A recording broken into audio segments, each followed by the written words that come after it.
अस्सलाम वालेकुम नाज़रीन, मिली वॉइस का डेली बुलेटिन कौमी शबरोज़ में आपका खैर मक़दम है। इस्तक़बाल है, मैं अब्दुल वहाब। मुल्क भर से अहम खबरों की तफसील से कबल पेश है चंद सुर्खियाँ। फाशिस्ट ताकतों को आँख से आँख मिलाने वाले आसिफ तन्हा, नताशा और देवांगना हुए रिहा। कहा, जेल में डालकर हमें खौफज़दा नहीं किया जा सकता। कोरोना महामारी के दरमियान बीजेपी का उत्तर प्रदेश में इंतखाबी मिशन का आगाज़। RSS भी बीजेपी के लिए मैदान में उतरी। JNU में हमले के 1.5 साल बाद दिल्ली पुलिस ने हमलावर ग्रुप की व्हाट्सएप चैट की तफसील मांगी। गूगल ने कहा, अदालती हुक्म लाइए। मरकज़ी हुकूमत का डिजिटल मीडिया पर बढ़ता शिकंजा। ट्विटर के बाद इंस्टाग्राम पर की दर्ज FIR। और एलोपैथी इलाज के बारे में गुमराहकुन बयान पर रामदेव के खिलाफ रायपुर में मुकदमा दर्ज। दिल्ली फसादात के इल्ज़ाम में 1 साल से ज़्यादा कैद के बाद अदालती हुक्म पर तलबा लीडर देवांगना कलिता, नताशा नरवाल और आसिफ इकबाल तन्हा की रिहाई अमल में आई। इसके बाद तीनों का ज़बरदस्त खैर मकदम भी किया गया। मीडिया से गुफ्तगू करते हुए तीनों ने कहा कि जेल में डालकर उन्हें खौफज़दा नहीं किया जा सकता। तीनों ने अपने जमहूरी हक़ का इस्तेमाल करते हुए मुस्तक़बिल में मज़ीद एहतजाज करने का अज़्म ज़ाहिर किया।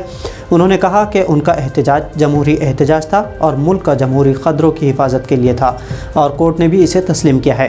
तीनों ने पुलिस और हुकूमत के रवैये पर खुलकर तनकीद भी की। देवांगना कलिता ने कहा कि हम ख़वातीन हैं, लेकिन वो हमें भी डरा नहीं सकें। जेल में क़ैद करने के बावजूद वो हमारा हौसला नहीं तोड़ सके और न हमारे मौक़िफ़ से हमें टस से मस कर सके। नताशा नरवाल ने कहा कि हमने जेल में 1 साल से ज़्यादा का अरसा गुजारा। इसकी हिम्मत हमें हमारे वालिदैन, शनासाओं, जेल में क़ैद मुतअद्दिद ख़वातीन कैदियों के रवैये और जमहूरियत में हमारे यकीन की वजह से मिली। आसिफ तन्हा ने भी इस दौरान मीडिया से गुफ्तगू करते हुए ये अदा किया कि मुल्क में हो रही नाइंसाफ़ी के ख़िलाफ़ वो आवाज़ बुलंद करते रहेंगे।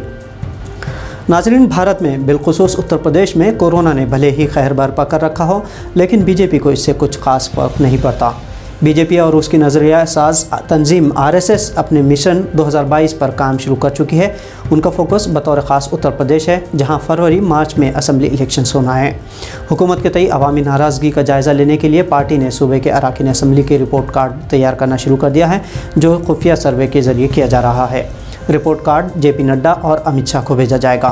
साथ ही एक सर्वे RSS भी कराने की तैयारी कर रहा है। इन दोनों रिपोर्ट की बुनियाद पर ही टिकट तकसीम का फ़ैसला होगा और साथ ही मकामी सतह पर इंतखाबी हिकमत अमली तैयार की जाएगी। मगरबी बंगाल में करारी शिकस्त के बाद फूंक फूंक कर कदम रख रही बीजेपी ने अब अपना पूरा फोकस उत्तर प्रदेश पर मरकूज़ कर दिया है। बीजेपी इस बार भी उत्तर प्रदेश जीतने के दावे कर रही है, लेकिन कोरोना दौर में आवाम की हालत, महंगाई और तख्त पर काबिज़ अफराद की गुंडागर्दी से लोग बीजेपी से नाराज़ हैं, जिसका खमियाजा उसे बिहार और बंगाल के बाद अब उत्तर प्रदेश में भी भुगतना पड़ सकता है। जनवरी 2020 में जवाहरलाल नेहरू यूनिवर्सिटी में तलबा पर राइट विंग अफराद ने जानलेवा हमला किया था, जिसमें 30 अफराद ज़ख्मी हुए थे। इस हमले की मनसूबाबंदी व्हाट्सएप ग्रुप पर की गई थी। इसके स्क्रीनशॉट्स मीडिया पर आ गए थे। ताहम दिल्ली पुलिस ने तकरीबन 1.5 साल बाद अब 2 व्हाट्सएप ग्रुप के 33 मेम्बरान के बारे में मालूमात फराहम करने के लिए गूगल को ख़त लिखा है। गूगल ने पुलिस को मालूमात देने से इनकार कर दिया है और कहा है कि वो सिर्फ अदालती हुक्म के बाद ही मालूमात पुलिस को फराहम करेगी।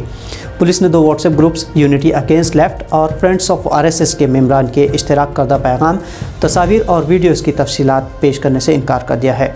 पुलिस ने 2 WhatsApp groups unity against left और फ्रेंड्स ऑफ RSS के मेम्बरान की इश्तराक करदा पैगाम, तस्वीर और वीडियोज़ की तफसीलात तलब की हैं। गूगल ने अपने जवाब में कहा है कि ये मालूमात गूगल की फ्राहम करदा खिदमत से मुताल्लिक़ है और गूगल अमेरिका से ऑपरेट होता है और अमरीकी क़वानीन के तहत ही चलता है।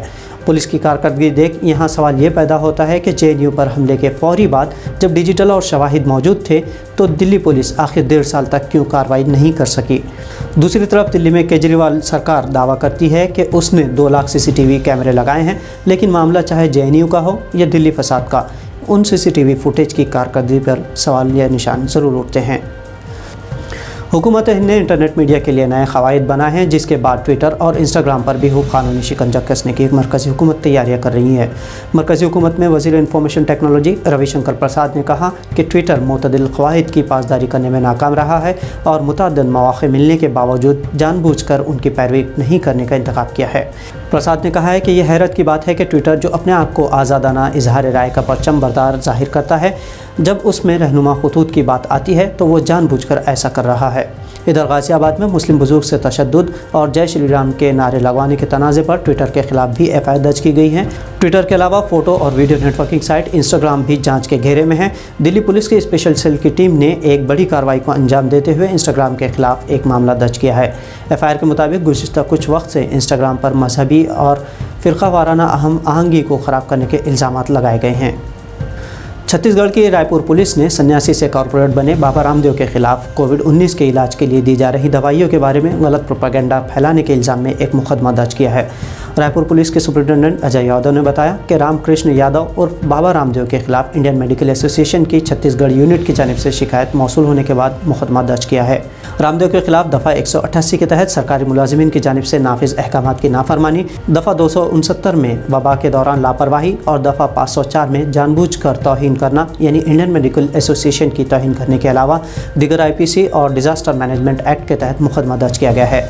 शिकायत में बताया गया है कि गुज़िश्ता 1 साल से बाबा रामदेव मुबैना तौर पर तिब्बी बिरादरी, भारतीय हुकूमत, Indian council of medical research, दीगर तंजीमों के खिलाफ गुमराहकुन प्रोपेगेंडे और धमकी आमेज़ बयानात की तशहीर कर रहे हैं। रामदेव लोगों को गुमराह कर रहे हैं और मंजूर शुदा इलाज के तरीक़ों पर सवाल उठा रहे हैं। तो नाज़रीन, ये थी मिली वॉइस की भारत से अहम ख़ाबी खबरें। दुनिया इस्लाम से दीगर मुसद्दक़ा आलमी ख़बरों के लिए हमारे आलमी शब रोज़ बुलेटिन को देखना ना भूलें। अब्दुल वहाब को इजाज़त दीजिए। अल्लाह हाफ़िज़।